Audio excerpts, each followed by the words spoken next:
urbana. Antônio Carlos de Matos Miranda, arquiteto, especialista em ciclística, com mais de 700 quilômetros de projetos cicloviários realizados e consultor para mais de 30 municípios brasileiros. Atualmente coordena o Plano Cicloviário de Curitiba pelo Instituto de Pesquisa e Planejamento Urbano de Curitiba, IPUC. É ex-presidente da União de Ciclistas do Brasil, UCB.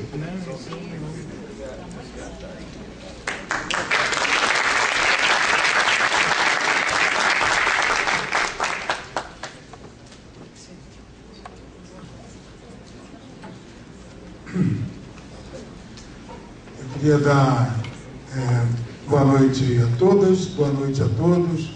É uma alegria muito grande estar aqui neste momento. Queria cumprimentar, embora já manifestou que tinha um outro compromisso, o excelentíssimo senhor prefeito de Balneário Camboriú, Edson Renato Dias, só o cumprimento. O senhor excelentíssimo vice-presidente de Camboriú, José Rodrigues Pereira, o professor, diretor desse Instituto Federal Catarinense, Rogério Luiz Gerber, o presidente da Associação de Ciclistas de Camboriú e Balneário Camboriú, Henrique Wendhausen, a professora Roberta Raquel, coordenadora deste evento, as demais autoridades presentes, eu sei que tem secretários, tem vereadores, presidentes de Câmara, e também cumprimentar meus amigos que estão aqui, que são, felizmente, são muitos, né? E não vou nominá-los, eles vão estar presentes durante o dia de amanhã também, aqui. E dizer que, como eu disse antes, é uma alegria muito grande estar aqui, a convite da Roberta e principalmente do meu amigo André. E eu preparei o material, e aí conversando com o André, ele disse assim: André, a minha mulher disse que eu sou maluco, eu virei à noite para poder fazer essa palestra. E eu falei, o André falou, não tem nada, não tem nenhum problema, eu também virei, não está sozinho. Não é? Isso me fez lembrar até uma brincadeira, uma piada, é uma verdadeira piada. Certa feita eu estava em Portugal e estava na cidade do Porto, e encontramos com um cidadão que, de repente, eu ia parar o carro, estacionar, e ele disse assim, não pare, não ponha aí, era uma espécie de estado, estacionamento regulamentado, não ponha, porque essa hora já não tem mais ninguém para tomar conta. Eu falei, igualzinho o Brasil. Né? E aí ele pegou e me levou no dia seguinte para conhecer lá a cidade do Porto, em Portugal. E aí tinha um amigo dele que estava longe, assim, num determinado lugar, no porto da cidade do Porto, e ele disse assim, falou, velho, estou aqui. Eu falei assim, estou aqui com os amigos brasileiros. Aí o daqui falou, não me cause inveja, também tenho aqui os meus. Então, poxa, então é isso. Então a gente vai levando a coisa. Isso é só para descontrair. Queria que apagasse um pouquinho a luz, se pudesse. O André, o título que foi dado, não fui eu quem deu, né? O André me passou esse título, como nós somos parceiros, ele pode mexer nas minhas coisas, eu mexo também nos escritos dele, estamos em casa. Só que eu acrescentei a mobilidade ciclística como fator de melhoria da qualidade de vida urbana e as ações, projetos para aumentá-la. Eu incluí essa parte aí, viu, André? Eu dei a licença poética aí, né? Vamos passar a próxima? Está comigo aqui, eu estou mandando passar, olha só. Eu sou o passador. Vamos ver se eu aprendi. Pronto. Isso aqui é o seguinte, eu peguei uma determinada fotografia, até do próprio André, acho que em Balneário Camboriú, né, numa ciclovia de Balneário Camboriú, que está no livro que a gente teve a ousadia de lançar, lá no Congresso da MTB em Brasília, chamado Brasil Não Motorizado, porque o editor que está na estrada e passou 2 horas parado, que estão fazendo uma pavimentação, né, lá ainda no Paraná, E ele conseguiu, há meia hora atrás, estava tocando o hino nacional, quando ele se liberou do congestionamento. E agora está vindo, não sei se o livro vai chegar a tempo. Se não chegar para hoje, chega para amanhã. Né? Fazer o quê? Né? Então, ele está trazendo esse material. E esse material, eu tirei esta fotografia do André, desse documento que o André escreveu o artigo junto com a Roberta, dentro desse livro Brasil Não Motorizado. Então tem... voltando, deixa eu ver se eu... voltei. Então, essa aqui eu coloquei... Opa, eu voltei 2 vezes, né? Então agora é para cá. Vai aqui. Se a gente congelar a fotografia num determinado... essa parte, clarear e deixar essa parte, assim, colorida, o que nós vemos? A visão positiva dos ciclistas sob destaque da foto. Que bom! Agora temos um espaço segregado. Agora, a visão negativa dos motoristas sob o destaque da foto. Agora temos espaço de menos para circular. Tá? Aí, vamos para outra montagem. Ou seja, esta aqui, clareamos aqui e colocamos para o lado de cá. Visão negativa dos ciclistas sob o destaque da foto. O destaque está aqui. A via pública é espaço perigoso para circular. Visão negativa dos motoristas sob o destaque da foto. Esta via poderia ser mais livre e rápida. Mesmo assim, o motorista é sempre um reclamante. Ele sempre é um voraz, ele está sempre querendo mais.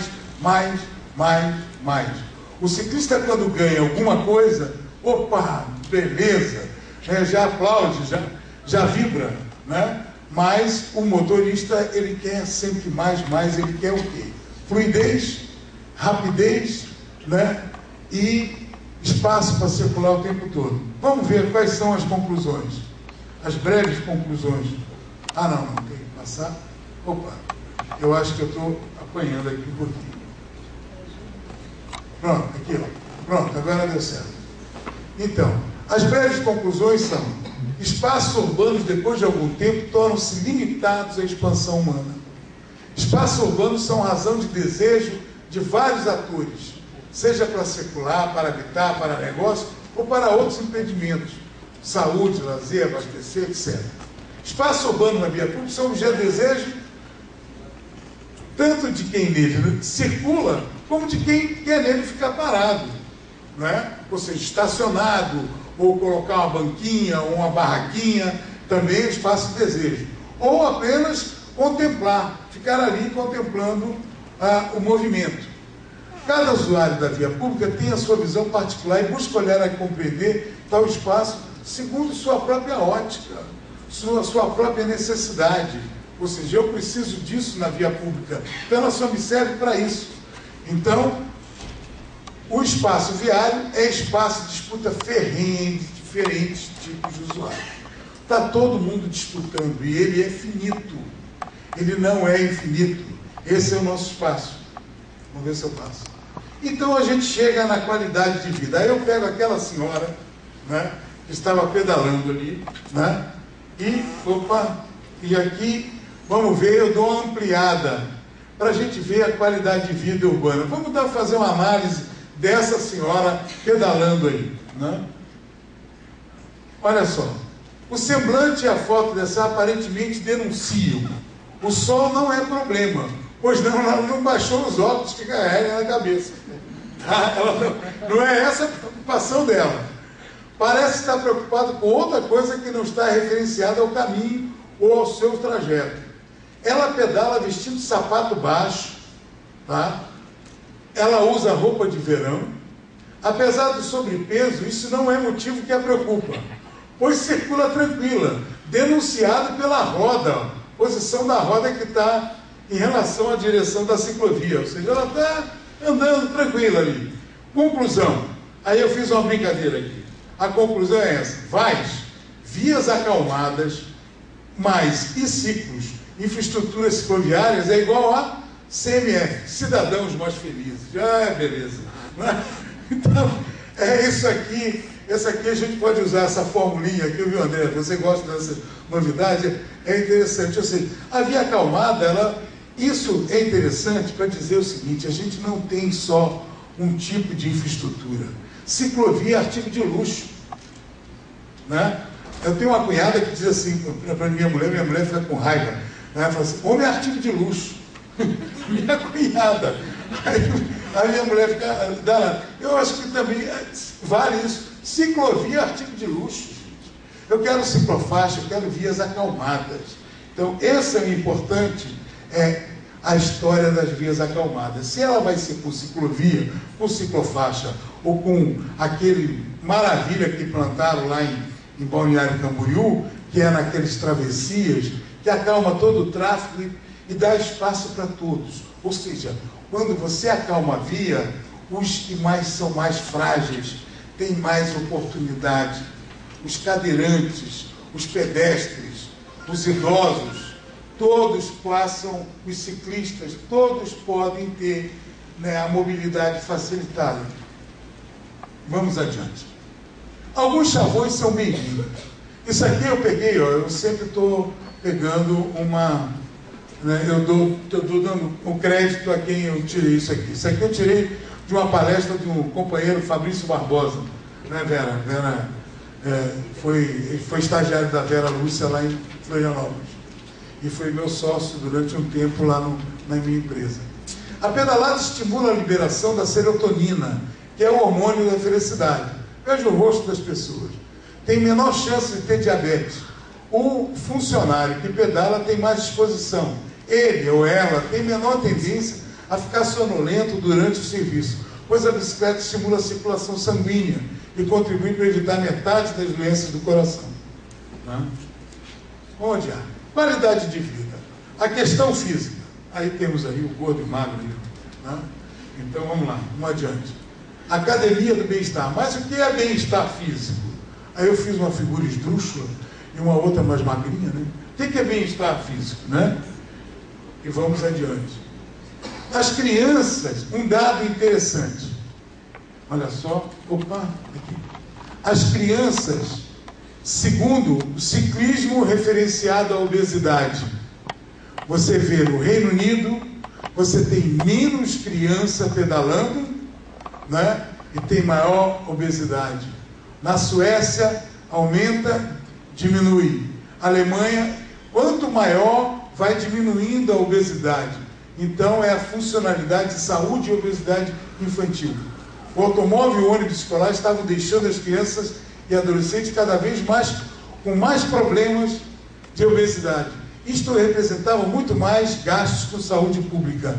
E a gente tem que pensar o seguinte: milhões de recursos financeiros são aplicados anualmente em transporte escolar, quando na verdade poderia ter uma política e um programas de transporte através das crianças, através da bicicleta, ou através do próprio caminhar, através de calçadas mais agradáveis e com maior qualidade, maior segurança. E também uma política da escola estar mais próxima da habitação, com certeza, em algumas, a maioria faz isso, mas nem todos. Então começam a produzir os recursos para compra de ônibus escolar para poder levar a criança, quer dizer, vai acostumando a criança à condição motorizada, quando ela está em pleno vigor físico e pode ser transportada através dela mesma, do seu próprio esforço.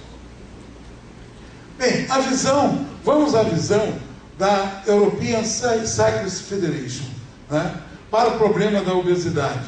Né? É uma contribuição, esse olho aqui é uma contribuição disso aqui que eu peguei na internet. Eu vi deixa eu contar uma historinha, fazer um parênteses aí. Eu vi um rapaz que descobriu um método para ele descobrir câncer de pâncreas e não sei se alguém viu aí pela internet, né, e também de câncer de pâncreas e câncer de pulmão, que ele descobriu que um método, e ele pesquisou, porque uns amigos e um tio muito querido morreu, e ele demonstrou, correu atrás de um rapaz que não está ainda no final do nível superior, e ele descobriu que consegue aquilo que demorava 3 semanas, consegue fazer em 5 minutos.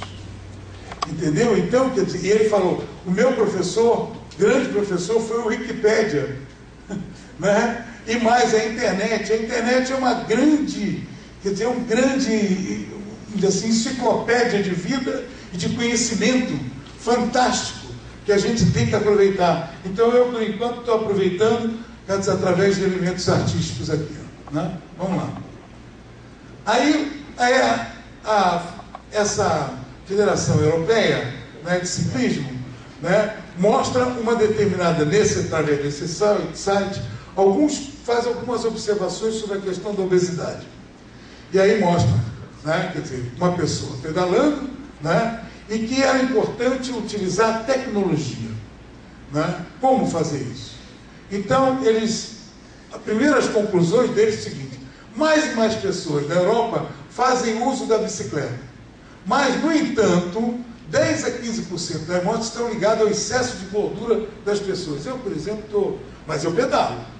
A minha mulher não sabe. Ela não sabe que eu pedalo. Eu engano ela e ela me engana, porque ela disse que não sabe, e eu levo.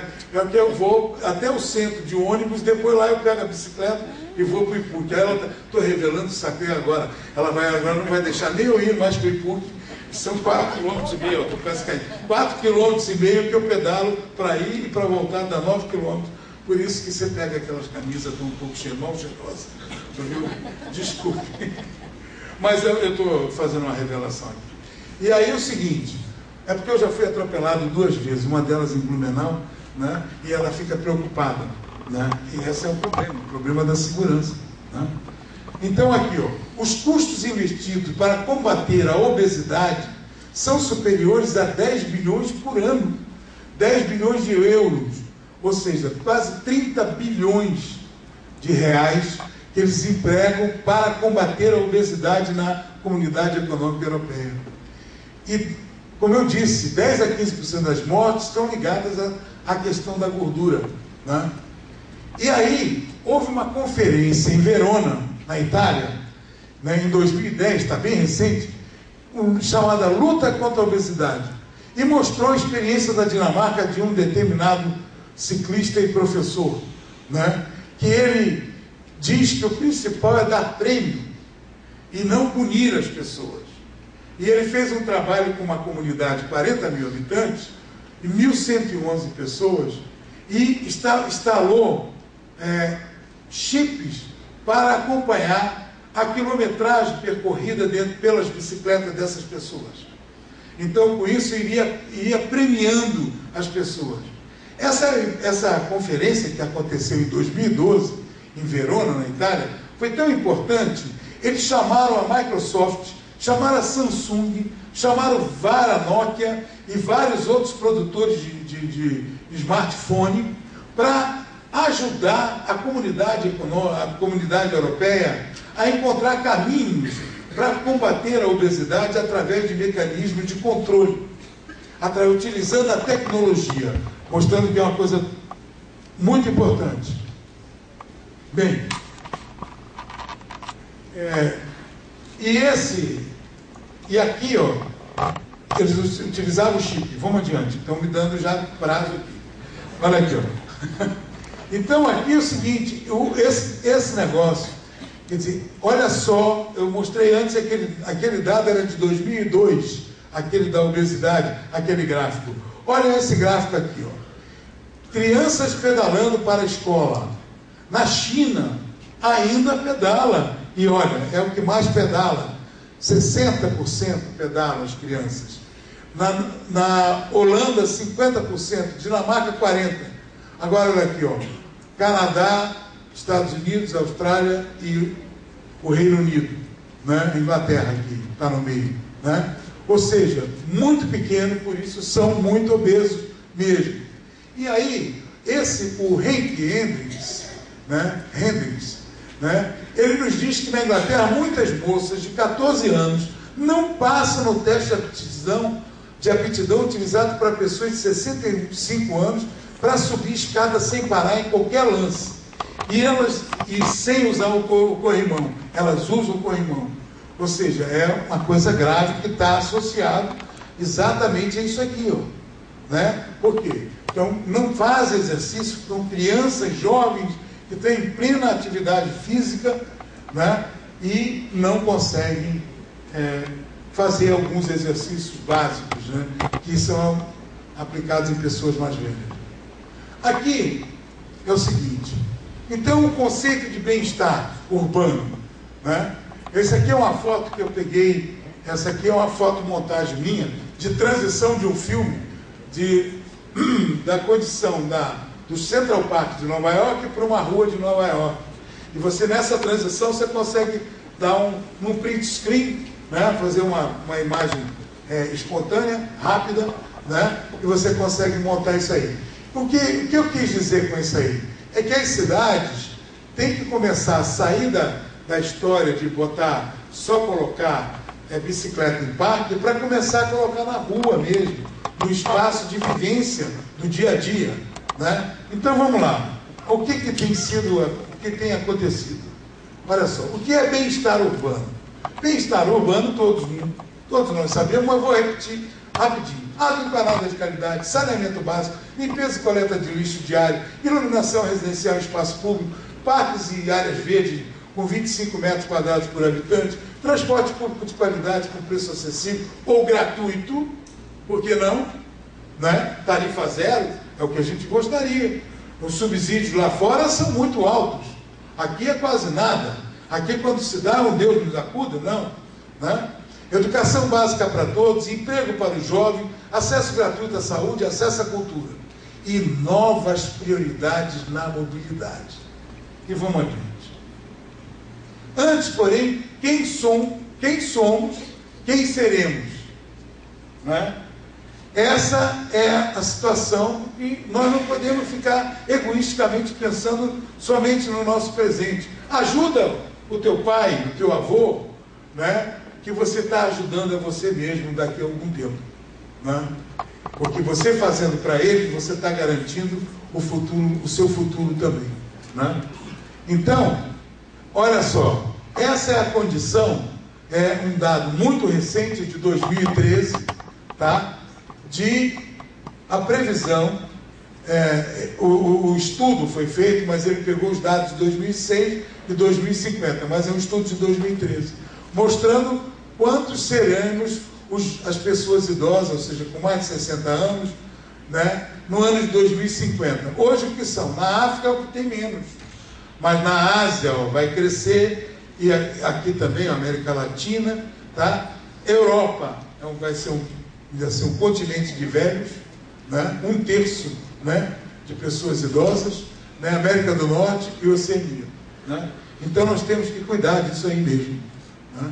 Então, o mundo está envelhecendo rapidamente. O número de pessoas com 60 anos ou mais dobrará proporcionalmente, passando de 11% em 2006 para 22% em 2050. Pela primeira vez na história da humanidade, haverá mais idosos que crianças. Silêncio. Criança, a gente reclama, está dentro do ônibus, aí uma criança começa a chorar, né? A gente reclama que nada. Pior é não ouvir mais o choro.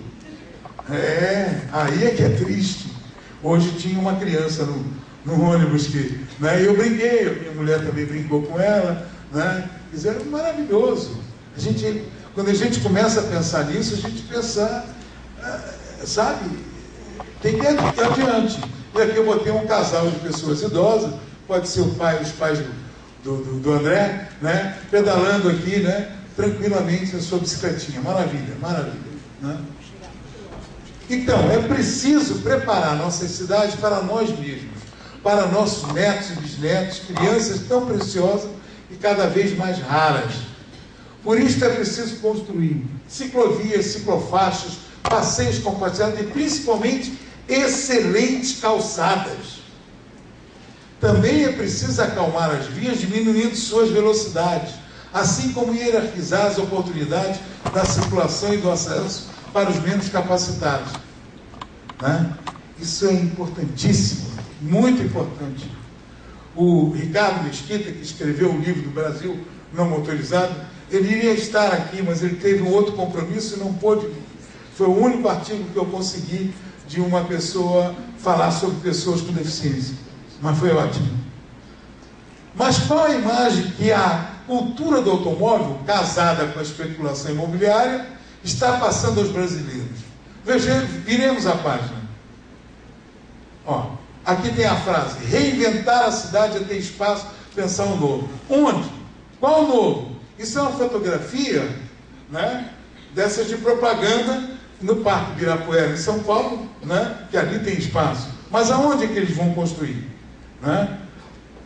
A propaganda enganosa, porque ele diz aqui, ó: convidamos São Paulo a conhecer o novo espaço Vitacom, um local para pensar e criar uma cidade melhor, com mais mobilidade e qualidade de vida. Teremos uma agenda, então, não sei o quê. Bem, aí mostra isso aqui. No Parque Ibirapuera, estão loteando o Parque Ibirapuera? Opa, eu quero um pedacinho lá. Né? É ótimo o Parque Ibirapuera. Né? Muito bem, mas não é. É aqui, ó. Deve ficar uns 30, 40 ou 50 quilômetros longe de São Paulo. Né? E aí, o que que tem? Tem a bicicleta aqui? Não, tem o carro. Tem o quê? A vaca sagrada dos brasileiros. Está aqui, ó. A vaquinha sagrada que é o automóvel. Né? É isso aí. Virou a nossa vaca sagrada. É intocável, imexível. Vivemos o regime da carrocracia. A carrocracia que nos manda. Né?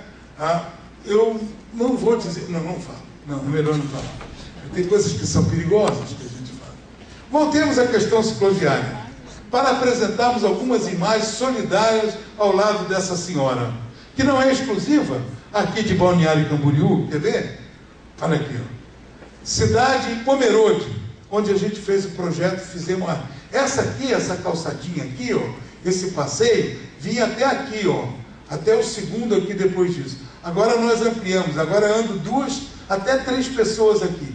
E a ciclovia nós ampliamos, ela era uma ciclofaixa, tiramos o paralelepípedo e o prefeito teve a coragem de pegar e estreitar a via e deixar uma faixa só de tráfego, a rua principal de Pomerode, né? E deixar o estacionamento ali e ampliar a ciclovia, e hoje andam, e aí nós... está entre as 5 maiores taxas do Brasil em termos de mobilidade por bicicleta, que é Pomerode, tá? Daqui de Santa Catarina.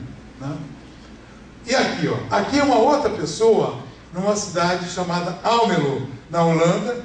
A Vera esteve lá, né, Vera?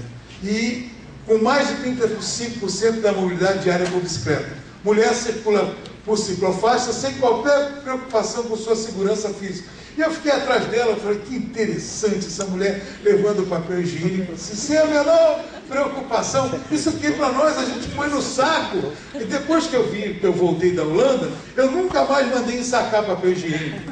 Todo mundo usa. Por que eu vou gastar o saco de plástico? Meu Deus, eu vou botar mais um saco de plástico. Não foi, Jânio? Eu não ponho mais. Porque depois que eu vi essa mulher, eu fiquei pedalando atrás dela, falei, que tranquilidade, maravilha. Né? Então, e aqui eu peguei aquela mulher que estava pedalando lá, que é de Pomerode, olha só como ela carrega a sombrinha dela. Sabe, é uma figura, sabe, são figuras, as pessoas são figuras, elas se soltam, né? Então, 3 situações diferentes. Uma holandesa sobre uma ciclofaixa, aqui é uma ciclofaixa, em Almelo, uma brasileira alemã sobre uma ciclovia, em Pomerode, uma brasileira sobre uma ciclovia em Balneário Camboriú. Todas 3 donas de casa, aparentemente, em situações muito peculiares. E você, não vem? Eu pergunto. Né? Venha para o time. Né? Então, alguns dados sobre a bicicleta. O Antenor talvez tenha esses dados muito mais atualizados. Isso aqui era de uma coisa que esses dados aqui era de 2007, 2008. Alguns dados sobre a bicicleta. Pedalando 1 quilômetro de bicicleta, um homem consome 66 quilocalorias. A mulher apenas 16 quilocalorias. Isso no plano. Deu uma subidinha, muda tudo.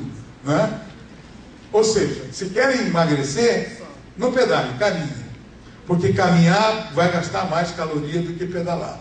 Essa é a verdade. Porque a bicicleta é mais eficiente dos veículos já inventados pelo homem. Né? O André vai mencionar isso amanhã, eu não vou entrar nessa questão. Com o valor de um automóvel novo, mais barato, é possível comprar 120 bicicleta. O André vai entrar nisso amanhã também. A exceção de Teresina, 12% de viagem por bicicleta em Teresina, nenhuma outra capital brasileira tem mobilidade diária superior a 2%. Nenhuma. Não tem pesquisa que mostre isso. Curitiba nós temos 2%, cravado, 1,98% numa pesquisa em 80 pontos. O Brasil tem cerca de 75 milhões de bicicletas. É um dado de 2007, né?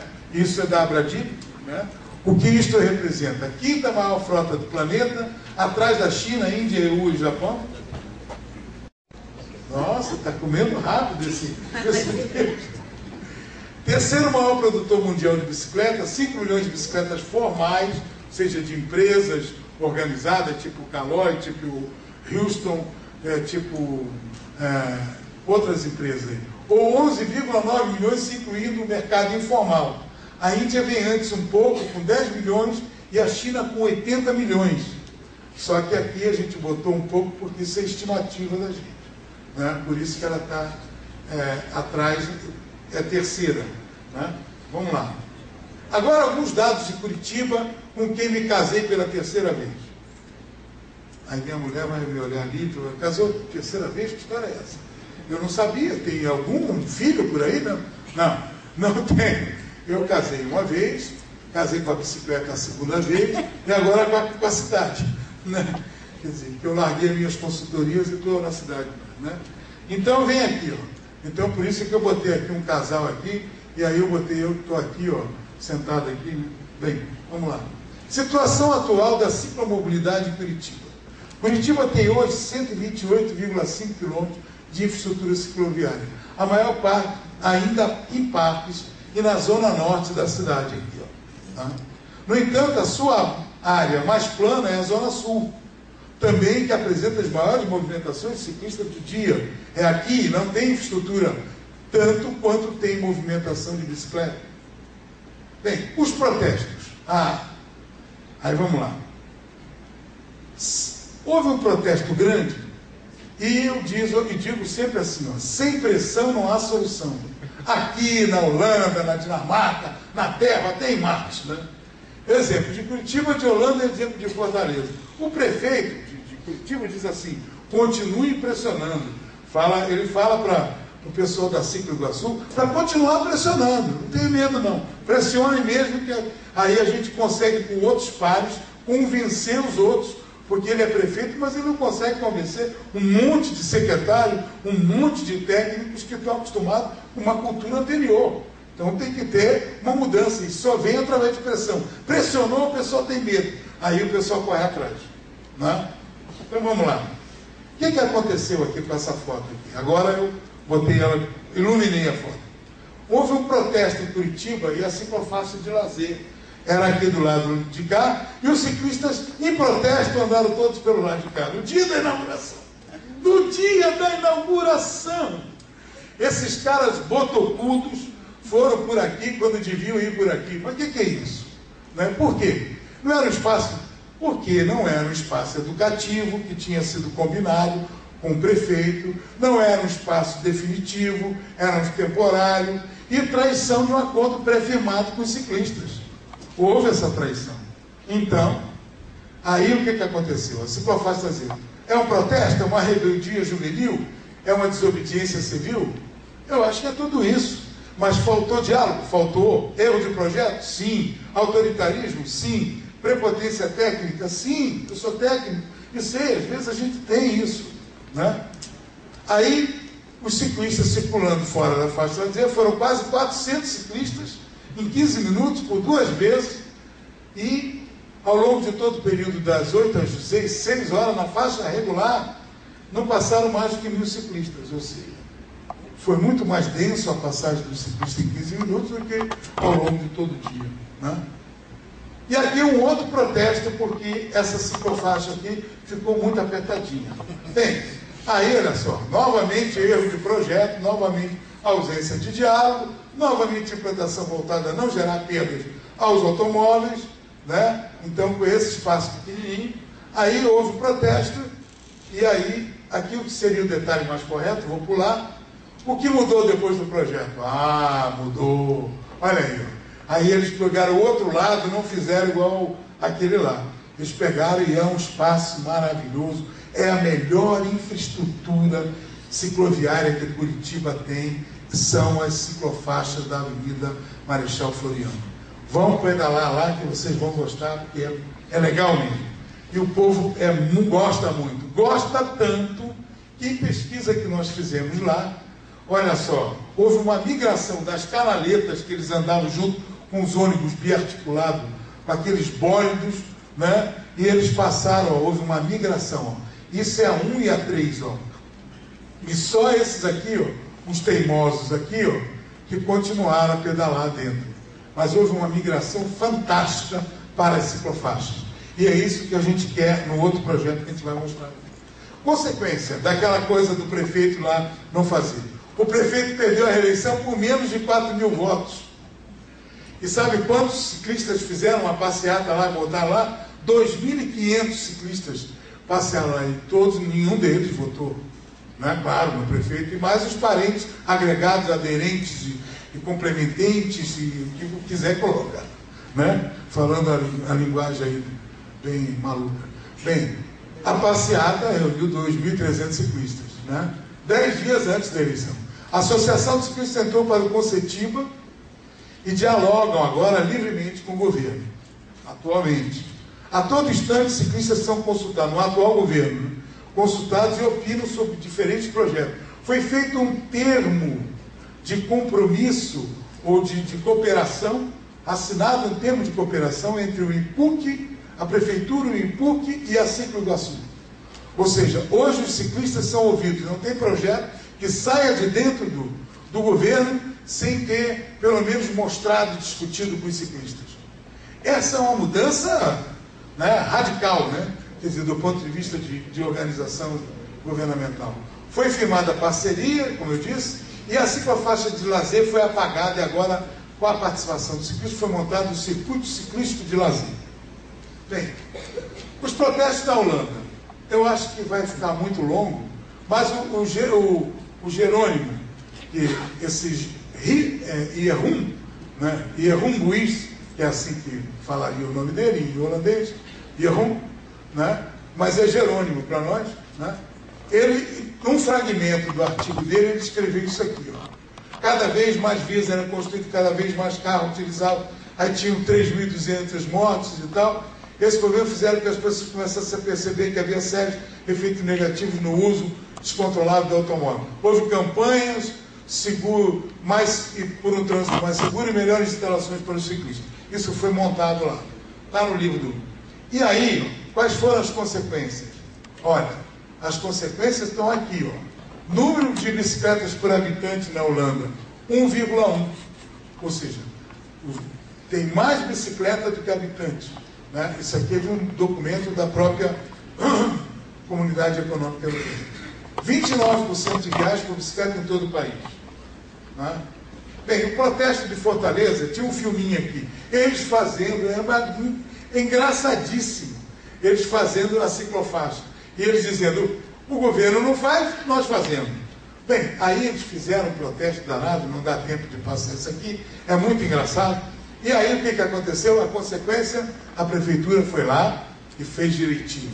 O deles era todo torto, eles pegaram um carrinho de supermercados, botaram uma engenhoca e tinha um cal, e aí o cal ia caindo, misturando com a água, ia fazendo o negócio trepidando, e aí a ciclofaixa era toda assim, irregular. Aí então a prefeitura foi lá e falou, não, nós vamos fazer direito. Tá bom. E fizeram. E aí foi a passeata de inauguração, né, a bicicletada de inauguração desse negócio. Né? Olha aí. 2 meses depois da intervenção urbana dos ciclistas, aqui está a ciclofaixa. Né? Opa, agora foi tudo errado. Vamos lá. Ixi, meu Deus. Voltar aqui, peraí. Aqui. Aí, mobilidade por bicicleta, velhos problemas. O planejamento e os projetos para a ciclomobilidade não são levados a sério, em geral, são muito ruins. Há sempre o jeitinho, sempre espreme os ciclistas para saber, para caber mais um carro. Sempre faz alguns quilômetros, quando não alguns metros, e para. Pronto, chega. Parece assim, agora te evito, já está feito. Vai morrer, bom, chega. Né? Então, é isso aí que acontece. Quando fazem os projetos, em geral, eles morrem nos cruzamentos, nas interseções. E os ciclistas morrem também. Então, o plano cicloviário de Curitiba. Essa é uma batata quente brava. 300 quilômetros de infraestrutura. Dificuldade. Tribunal de Contas, porque tem que passar por todo um processo para liberação de recursos e licitação. É complicadíssimo. Obtenção de recursos também é complicado. Contratação de projetos e os prazos. É um desafio incrível, né? É muito complicado, por conta de um monte de... Não vou falar, né? Isso é uma coisa que está no jornal o tempo todo, a gente não vai falar, né? Vamos embora, vamos adiante. Então esse é o plano, ficou muito ruim isso aqui, mas vamos ver, né? Vamos passar, peraí, deixa eu ver aqui. Aqui, eu tentei montar aqui, não, tá. Isso aqui tem todos os elementos, a rede com os 300 quilômetros está aí colocada, né? Isso preliminarmente, né? E tem uma série de bicicletários de integração nos terminais, tem uma série de bicicletários no centro da cidade, né? Tem paraciclos colocados em tudo quanto é lugar. E aí vem um novo conceito, que é o da Via Calma. É um novo conceito, que é o seguinte: nós pegamos a 7 de setembro, que tem a canaleta do Expresso, e tem as vias lentas que tem 40 km por hora. E nesses 40 km por hora, nós estamos baixando para 30 km por hora. E em cada quadra nós temos ou uma faixa elevada para levar o pedestre até a estação tubo do sistema expresso, né? Ou nós temos, na quadra que não tem isso, nós temos uma lombada, né? Com o objetivo de frear realmente, diminuir essa velocidade. A Rosângela é parceira nesse projeto da gente, né? Está aqui, né? E hoje essa faixa tem 7 metros, essa pista. 2 metros são ocupados pelos veículos para estacionar. Sobra 5, ou seja, dos 5 não dá 2 faixas de tráfego. Muito mal e mal nos cruzamentos você consegue que a velocidade é 0, né? Então para circular não dá. Então dá 1,5. Então nós pegamos esse meio para colocar isso aqui, né? Ou seja, dentro da ideia da Via Calma, dos 30 quilômetros, né? E utilizando o artigo 58, que é o artigo 58, diz o seguinte, síntese: onde não houver ciclovia e ciclofaixa, o ciclista deve andar junto ao bordo da via com prioridade sobre o tráfego motorizado. É isso, tá? Então é isso aí. E então nós estamos pegando exatamente isso, que ele vem aqui, e trabalhar as interseções. Como afirmado, o importante são os detalhes, a garantia dos caminhos contínuos, como diz o Jerônimo, sem muitas interrupções, com máxima linearidade. Isso o Jerônimo bate nessa tecla faz muito tempo, né? Então, aqui está a Via Calma, né? Ali, ó, um tracejado, aqui um pouquinho mais detalhado, né? E as lombadas, né? Aqui a gente vai ver uma coisa que a gente está brigando com o Denatran, que é para se eles aprovarem, que é a bicicaixa, né? Que é exatamente o avanço. O indivíduo vem aqui, faz um avanço, se posiciona na frente do automóvel e antes do pedestre, que é o que diz o Código de Trânsito brasileiro, né? Então a bicicaixa, aí o pessoal do Denatran, não, porque vai atrapalhar os automóveis. Atrapalhar quem? É só uma faixa de tráfego, por que não, né? Aqui está um exemplo de como seria. Só que a gente evoluiu um pouco, a gente está fazendo uma pequena ciclofaixa já avermelhada e fazendo a bicicaixa já vermelha. Nós já estamos fazendo isso, viu, Vera? Então depois eu posso te mandar o projetinho para você ver lá como é que é, tá? Bem, aqui o Denatran disse que isso não existia no mundo, no pessoal lá da Câmara Temática. Então, alguns exemplos de que já existe, né? Mostrando aqui. E aqui, ó, por exemplo, isso aqui é em Ultras, né? Que tem a bicicaixa ali, ó, tá? Do lado ali, ó. E agora o mais interessante para vocês, eu vou apresentar em primeira mão a Via Calma. Olha aí, já existe, está lá, ó, está em Ultras. Olha aqui, um ônibus biarticulado, eu nem sabia que existia. Olha só que legal, olha só. E olha só, não tem a bengala do motorista, que é o meio-fio. Olha aqui, o pedestre circula aqui, está aqui, ó. Olha aqui a falsa ciclofaixa e o automóvel anda aqui, ó. Olha só, já existe. Você sabia dessa, né? Maravilha, né? Ou seja, agora a gente pode mostrar, ô Denatran, está aqui, ó, já existe, né? Por que não? Né? Então, e a ciclorrota? Um outro conceito. 5 minutos, é isso? 10? Ah, então tá bom. Então vamos lá. Já vou me encaminhando. Esse aqui eu não podia mostrar, não. Mas eu estou mostrando. Eu fui a uma palestra lá em Manaus, e aí, tem jornalista aqui, gente? Quem é que é jornalista aqui? Rapaz, não queima o meu filme. Eu fui fazer uma palestra em Manaus há 3 meses atrás, e aí apresentei, né, imaginando que não ia acontecer nada, em primeira mão, né, lá a história da 7 de setembro. 2 dias depois, o jornalista lá em Curitiba cobrando. Se ele disse lá em público, lá em Manaus, por que não pode dizer aqui? Vamos publicar. E houve uma pressão muito grande em cima do prefeito, em cima do presidente, e eu, né, pisei na bola, né? Quer dizer, porque hoje a comunicação está... E aí a minha mulher está me olhando com a cara, você vai falar da ciclorrota? Eu vou falar do conceito. O conceito da ciclorrota é o seguinte, estão fazendo lá no Rio de Janeiro ciclorrota, mas estão colocando ciclovia, ciclofaixa. Não é isso. Na verdade, a ciclorrota, ela tem por objetivo ligar uma determinada infraestrutura de um lado à outra em uma via acalmada, que a gente quer que congele essa via, que ela não vai servir para binário porcaria nenhuma, binário de tráfego de automóvel, ela não vai servir para mais nada. Ela tem que ter, como diz o próprio artigo do Jerônimo no livro, né, ela tem que ter via bidirecional, não as vias unidirecionais favorecem a velocidade. Então a via bidirecional, ela segura um pouco, né? Quer dizer, segura a velocidade e facilita para o ciclista circular também em tráfego compartilhado. Então é essa a ideia, né? E num determinado trecho eu vou mostrar alguns exemplos aqui de uma via, né? Quer dizer, isso aqui seria uma outra via acalmada, quer dizer, junto à canaleta, e aí a gente faz algumas pequenas intervenções para fazer a conectividade da via acalmada, né? Mas na via acalmada tem coisas desse tipo, ó. Tá vendo? Nós usamos o cabo. Cabo é isso aqui, não dá para ampliar. São 2 divisas, não chega a ser sargento, que vai mostrando ao longo do caminho para o ciclista onde é que ele tem que circular, que tem uma via acalmada, né? E nessa via acalmada, ele chega aqui e tem uma rotatória em vermelho pintada, depois uma conexão, depois ele cai na via comum, como cai ali na via comum, mas tem aí depois a representação do cabo aqui, né? Então, considerações finais. Eu vim aqui, já encerrando, tá, André? Tá? Eu vim aqui para falar de qualidade de vida. Acabei misturando tudo, mas a nossa vida é meio misturada, né? Então, queria dizer que o IPUC e Curitiba sempre saíram na frente porque fazem projetos.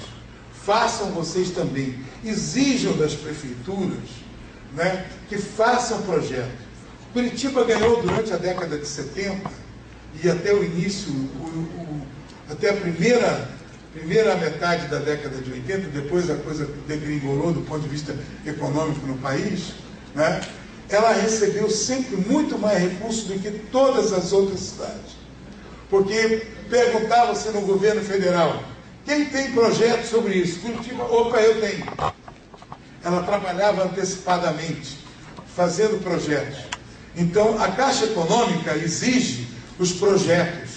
Se não tiver projeto, se a Caixa Econômica não aprovar, não aprova. Pode até o governo federal querer dar o dinheiro, mas vai chegar lá na Caixa Econômica, a coisa vai patinar. Tem que ter projeto. Se não tiver projeto, não vai andar, não vai sair. Não esqueçam pedestres, idosos e pessoas com deficiência. São aqueles que mais precisam da nossa atenção e do poder público. Isso é importantíssimo. A gente vai fazer projetos cicloviários, vamos casar os projetos cicloviários, vamos casá-los também com o pessoal portadores de deficiência, pessoas idosas. Isso é fundamental. Tratem bem suas calçadas, né? Deem preferência às ciclofaixas. Ciclovias são caras, como já disse. Para isso, acalme o tráfego urbano. Deixe a velocidade para a rodovia. Quem tiver pressa, vá de helicóptero. Tá? São Paulo tem uma frota de... Os ricos não andam de automóvel. Os muito ricos andam de helicóptero em São Paulo. Tem uma terceira maior, ou segunda maior, eu acho que é a terceira maior frota de helicópteros do mundo. É de São Paulo. Né? A primeira, acho que é de Nova York, né? É de São Francisco, eu acho. Né? Los Angeles, São Francisco, ali, aquela região. A segunda é de Hong Kong e a terceira de São Paulo. Bem, façam projetos com muitos detalhes. É o detalhe que ajuda a desenvolver o projeto, dar qualidade ao projeto. Façam o projeto ouvindo os ciclistas. Eles podem muito nos ajudar. Eu estou dizendo do ponto de vista técnico. Por fim, destine recursos continuados à infraestrutura cicloviária. Senhores prefeitos, ou representantes prefeitos que estão aqui, ou vice-prefeito, não sei se está aqui ainda, mas todo ano tem que pingar dinheiro para a infraestrutura. Todo ano tem que pingar dinheiro para a recuperação da malha existente. Senão ela degringola, deteriora e aí não adianta, não vai a lugar nenhum. Hamburgo construiu 2.450 quilômetros em 30 anos, com continuidade orçamentária, todo ano tinha recurso. Quem sabe possa esses dois municípios, Camboriú e Balneário, atingir juntos 300 quilômetros em 8 anos. Quem sabe? Né? Os dois juntos. Eu acho que não é uma coisa difícil, né? E é possível, mas fazendo o quê? Ciclofaixa, ciclorrota, passeio compartilhado, uma série de vias acalmadas, isso tudo é infraestrutura em favor da mobilidade, dos não motorizados e das pessoas que mais precisam dela. Bem, e por fim eu queria agradecer especialmente, já nomeei as autoridades, a André Soares e a Roberta Raquel pelo convite para proferir essa palestra. Dizer que eu estou muito feliz de estar aqui em Balneário Camboriú e em Camboriú. Muito obrigado.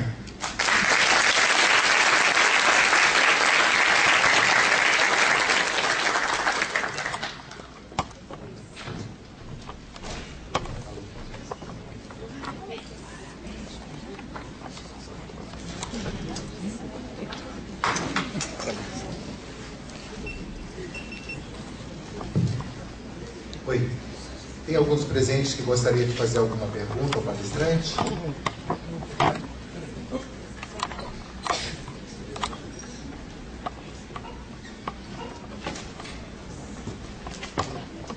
Bom, agradecemos então a palestra do senhor Antônio Carlos de Matos Miranda.